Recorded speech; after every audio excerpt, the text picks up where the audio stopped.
Você sabe como eram construídos os sobrados antes da década de 60? Década de 50, 30 e até mais antigo? Recentemente a gente esteve na cidade de Piracicaba e a gente pôde acompanhar a reforma de uma residência que data muito antes da década de 60. Desde um pilar feito com tijolo cruzado de 25 centímetros, uma janela super charmosa e alguns detalhes bem típicos daquela época chamou bastante a minha atenção.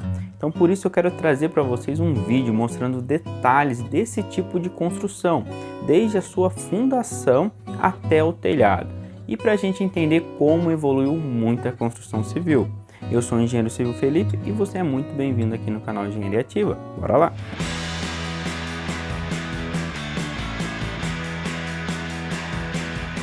O mais interessante dessa construção, pessoal, é que ela realmente é antiga e ela não tem pilar de concreto nenhum. Ela é inteiramente feita com tijolo cruzado. Algumas paredes são mais espessas que as outras, formando ali áreas estruturais. No piso de baixo, a gente pode perceber que esses tijolos cruzados, elas são assentados em uma mistura de cal, areia ou até mesmo terra. Porque naquela época era muito caro, tanto o cimento quanto o aço. Então o concreto armado ele só era utilizado realmente onde não tinha como fazer dessa maneira. E a construção com tijolos cruzados, algo muito importante dela é que não se restringia a casas térreas. Você conseguia construir sobrados ou até 2, 3 pisos acima, aumentando a largura da parede. Claro que isso tomava um espaço muito grande do ambiente. Nessa casa, por exemplo, na parte de baixo, a gente tem boa parte das paredes com 25 centímetros de largura, uma baita parede, que é o tamanho do tijolo maciço. Como já falei para vocês, assentado numa mistura de cal, areia ou solo. Pouco cimento foi utilizado ali. E quando a gente entra nessa casa, um detalhe bem legal são as fechaduras, que tinham um acionamento mais simples, bem diferente, que é aquele botãozinho em cima do puxador. Subindo um pouco, se a gente entrar pela escada, a gente vai ver 2 corrimões de tubo. Claro que isso já foi feito depois, né? Naquela época não costumava utilizar muito PVC dessa maneira, até porque todo o material industrializado realmente era caro.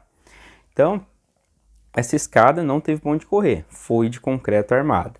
Subindo a escada, a gente vai chegar na parte de cima da casa. E ali a gente começa a observar vários detalhes muito legais. O primeiro é a inexistência de laje. Só era utilizada a laje quando você precisava fazer um outro pavimento acima. Geralmente as construções tinham forro, praticamente 100% forro de madeira, não existia ainda forro de PVC, essa industrialização.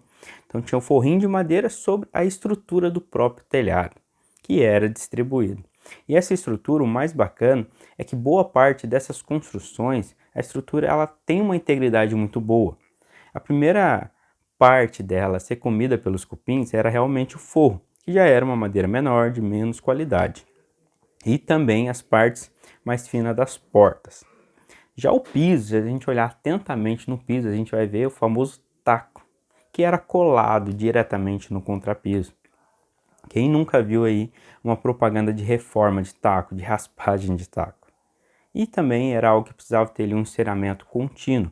Tinha o seu charme, ainda tem o seu charme, mas tem uma manutenção um pouco mais cuidadosa, vamos dizer assim. Já a parte hidráulica dessa residência e elétrica, a gente começa a ver pontos até que hoje a gente vai achar um absurdo. Primeira coisa é toda a elétrica pendurada na estrutura do telhado. Não tinha jeito, por não ter laje, não tinha tubulação embutida naquela parte. Então ela vinha da alimentação da rua, era feito todo a fixação. Quando a gente vê que uma construção é bem feita, a gente analisa a fixação da elétrica na madeira, que não passa apenas, tem aqueles isoladores redondos. E o fio totalmente rígido, não tinha os cabos como a gente costuma utilizar hoje em dia. Também é muito importante a gente ressaltar que naquela época a quantidade de aparelhos eletrônicos era muito reduzida. Tinha um rádio, talvez só o rádio e a iluminação, né? A gente não tinha tantas TVs, eram raras as residências que tinham TVs, que tinham algum outro equipamento que precisava de energia.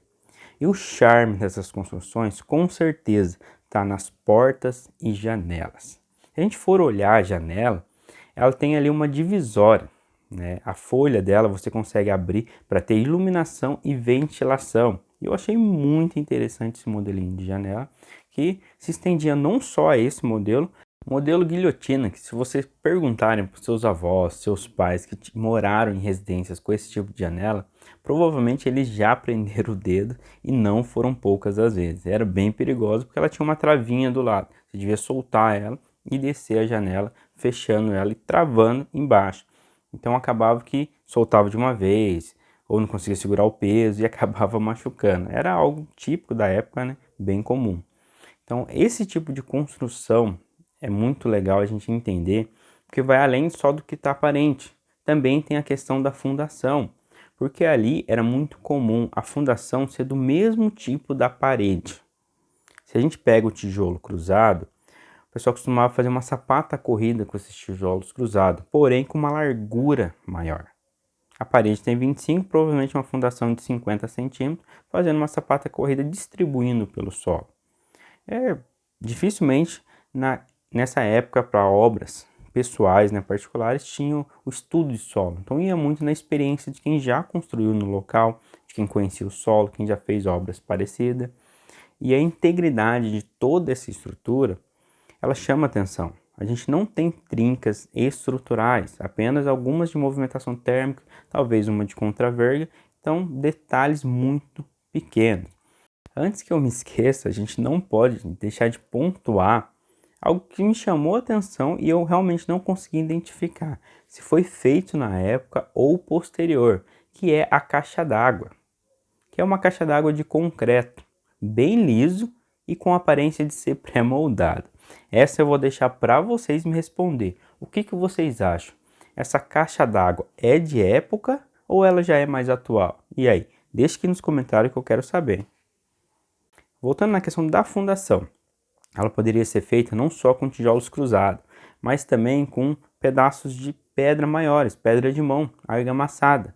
Como eu expliquei para vocês, o cimento era muito caro. Então, se precisasse utilizar apenas na fundação, era utilizado só ali fazendo uma sapata corrida argamassada. Eram poucas as obras que tinham a estaca escavada, apenas obras mais complexas. Então, nessa casa vai ser feita uma reforma bem interessante, inclusive vai ter algumas remoções de parede, a troca do telhado. Então, provavelmente eu trago para você mais informações sobre o passo a passo dessa reforma, que é muito interessante, que resgata um pouco da nossa história, né? A história da construção, que partiu do tijolo cruzado até as obras de concreto protendido nos dias atuais. Beleza, pessoal? Se você conhece uma construção assim e tem alguma informação a adicionar a esse vídeo, por favor, deixem aqui nos comentários que é muito legal a gente aprender junto. Tranquilo, pessoal? Espero que tenham gostado desse vídeo. Um forte abraço, até o próximo e tchau!